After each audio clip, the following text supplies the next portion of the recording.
नमस्कार मित्रों, TV 20 news रोज दिखाता आपके क्षेत्रों की ताजा खबरें। मैं हूं आपके साथ अशोक वर्मा।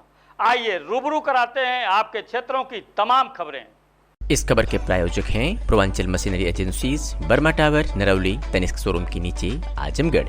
प्रोप्राइटर हैं अशोक वर्मा और मोबाइल नंबर है 9415207728।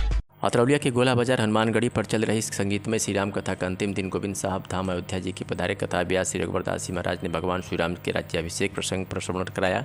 व्यास ने बताया कि माता सीता का विवाह धनुष भंग की करके सीता जी को धर्मपत्नी के रूप में स्वीकार किया। इसके बाद मानव कल्याण हेतु पहले से विधि के द्वारा अच्छी गई क्रियों के द्वारा रावण का वध कर अयोध्या पहुंचकर इनका राज्याभिषेक हुआ। भगवान राम को धर्म आचरण के कारण ही इन्हें मर्यादा पुरुषोत्तम कहा गया।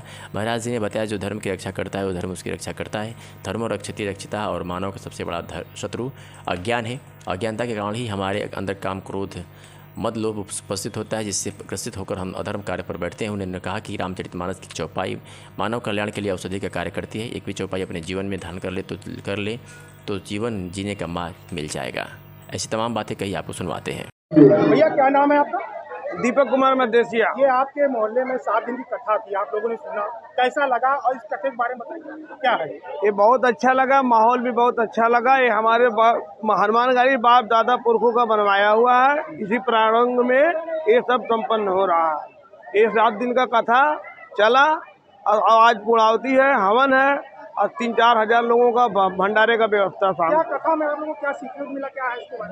बहुत कुछ सीखने को मिला, बहुत सहयोग मिला, बहुत गुण भी मिला। आप यहाँ के स्थानीय निवासी हैं, कहना चाहेंगे कई बार हर साल कथा यहाँ होनी चाहिए? अब बाबा के द्वारा तो बोले गए कि हर साल बाबा कह रहे हैं कि कथा होगा। अब की बार तो शुरू हुआ है, अगले साल भी होगा। भैया अपना परिचय देते हुए बताइए, आपने ये राम कथा का आयोजन किया था। मैं दिलीप कुमार सोनी। कई दिनों तक चला है? 7 दिन तक चलेगा। आज 8वां दिन है और आज पूरे होम होगा और उसके बाद प्रवृत्ति हो जाएगी। रात शाम को भंडारा 6 बजे है और 3-4 हजार आदमी का भोजन होगा और प्रसाद लेंगे सब लोग।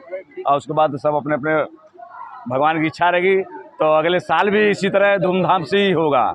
जो है कहाँ से बुलाया था, कहाँ से आए? ये हैं अयोध्या के रहने वाले हैं, गोविंद साहब के, और अयोध्या के गुरु जो हैं बस उन्हीं के आशीर्वाद, रघुवीर दास जी, उन्हीं के आशीर्वाद से हम लोग बस मिलजुल के, हम सभी नगरवासी मिल के, सब लोग हम लोग मिल के पूरा काम कर रहे हैं। कहाँ से विचार आया कि इस तरह का राम कथा आ गया, कोई रास्ता बताया, हम लोग 2-3 लोग थे, पहले पकड़ के उसको जो समझ लिए कि भैया अभी हमसे नहीं हो पाएगा। उसके बाद भगवान की कृपा थी, कैसा हुआ कि देखने वाले देखते ही रह गए। बोलो जय श्री राम। प्रत्येक वर्ष इस तरह का कराने का आप लोग का लक्ष्य? मालिक चाहेंगे तो हर साल होगा और नहीं तो फिर देखा जाएगा, जैसी प्रभु की इच्छा।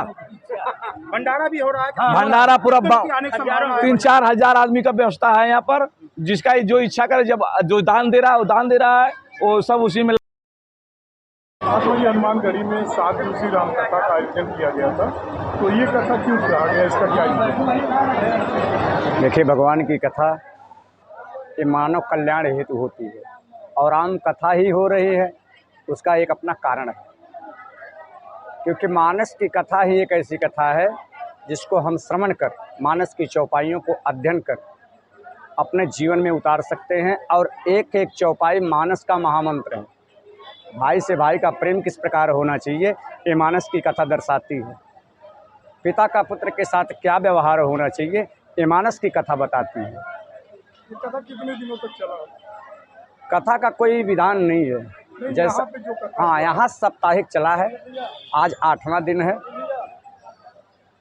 और जैसे महात्मा जी कहा गया है कि अधिमास चल रहा है, अधिमास में धर्म का एक विशेष स्थान है जिसमें धार्मिक क्रिया अनुष्ठान करना एक अनिवार्य है। इस मानस अधिमास में आपने जो कथा सुना है, इसका लोगों को क्या फायदा है, क्या? देखिए, जिन लोगों ने मन से, वचन से, कर्म से भगवान की कथा को सुना है, वो लोग अवश्य ही उसका फल सुखद प्राप्त करेंगे। आते तो बहुत लोग हैं, पर कथा में जिनका मन लग गया वो समझ लीजिए भगवान को प्राप्त कर लेंगे। महाराज, यहाँ के श्रद्धालुओं को आपको संदेश देना चाहिए या कथा के वास्तव को बताना चाहेंगे? हाँ, यहाँ के श्रद्धालुओं को भैया हम यही संदेश देना चाहेंगे कि जो भी यहाँ से श्रवण किए हैं उनकी योग्य बातें जो भी हमने बताया सीखने के लिए, उसको अपने अंतःकरण में धारण करके भगवान के पथ पर, भगवान की भक्ति के पथ पर अग्रसर रहेंगे तो जीवन उनका सुखमय व्यतीत होगा।